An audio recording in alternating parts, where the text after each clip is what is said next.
Alors, Monsieur Andrew James, ce soir nous vous avons rencontré dans le cadre d'une réunion organisée par le bureau du Parlement de Marseille et vous avez apporté votre témoignage sur D'abord, vous viviez en France et vous êtes retourné en Grande-Bretagne récemment, même à Londres, pour manifester contre le Brexit. Oui, parce qu'on fait partie des 5 millions.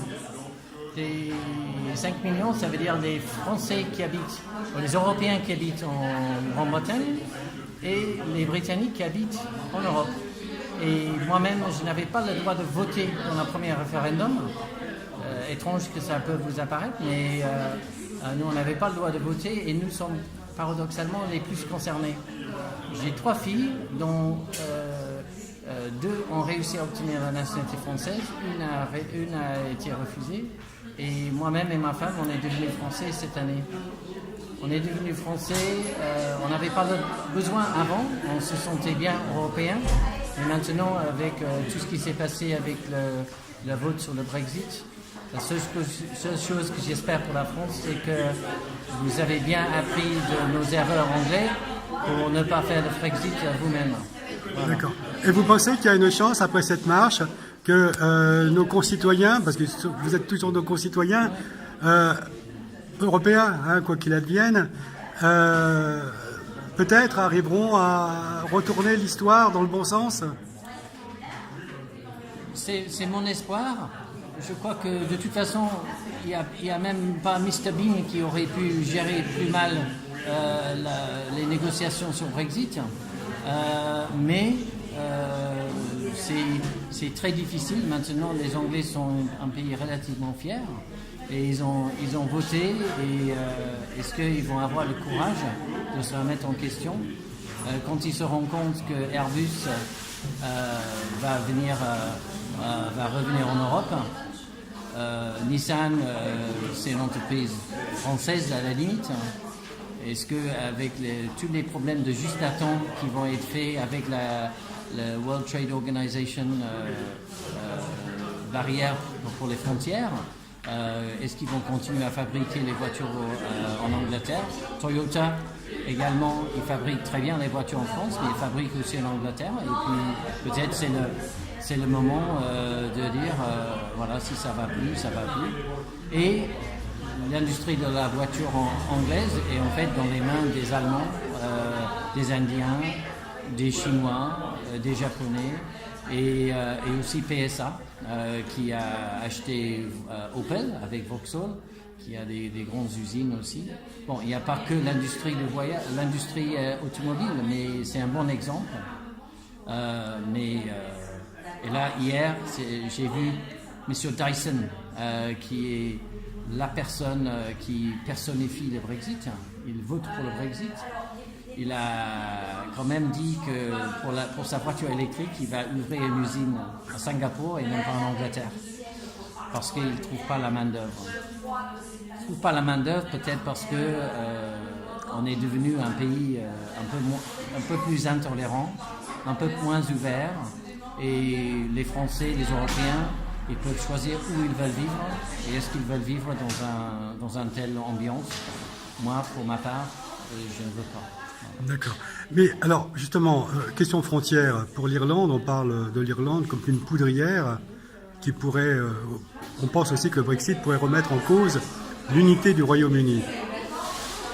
Oui, mais là, on vient d'avoir plusieurs années avec la paix en Irlande.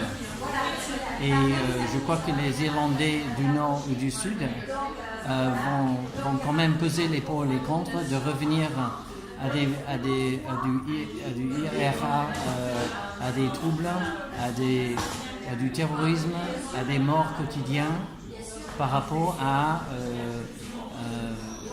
la possibilité d'être mobile avec la logistique, avec les personnes, avec le travail et peut-être... c'est une opportunité inattendue que peut-être l'Irlande peut se réunir et après ça peut redonner confiance pour l'Écosse de retenter un référendum pour se séparer également. D'accord. Parce que l'Écosse a voté, je ne sais pas quel pourcentage, mais énormément pour rester dans l'Europe et avoir un diktat de Londres pour sortir de l'Europe. C'est pas vraiment dans l'air du temps pour les Écossais. Donc vous pensez que l'accord du Vendredi Saint pourrait être mis en action par les Irlandais, l'accord du Vendredi Saint, qui permet justement un vote sur la réunification de l'Irlande? Je ne suis pas un expert sur l'Irlande, mais je peux répondre ça un peu personnellement. Quand j'ai grandi, on allait au cinéma, il y avait des alertes à la bombe. Quand j'allais à la piscine, et là j'habitais dans une ville 80 km du nord de Londres, on avait des alertes à la bombe très souvent.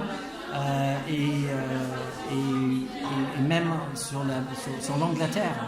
Et toute initiative qui peut faire revivre cette intolérance, cet fanatisme, cette culture d'un pays est pour moi complètement néfaste et n'a rien à voir avec les priorités pour l'Europe. Je dois dire aussi, je suis critique de l'Europe également. L'Europe doit aussi mieux se vendre, doit expliquer à quoi ça sert. Maintenant, les Anglais commencent à se rendre compte qu'il y a beaucoup de choses qui vont être impactées beaucoup, mais ils auraient peut-être pu éviter ça en expliquant beaucoup plus à l'électorat anglais d'une manière très simple à quoi ça sert. Et je sais que les eurocrates et tout ça n'ont pas peut-être un point de vue commercial ou un fibre commercial, mais je crois que ça s'y prête parce que je crains qu'il y a d'autres pays où le populisme, l'anti-européanisme est en train d'augmenter et peut-être un petit rappel à ce que sert. À quoi sert l'Europe? L'Europe, et pas uniquement et en plus de dire que oui, on n'a pas eu de guerre, etc.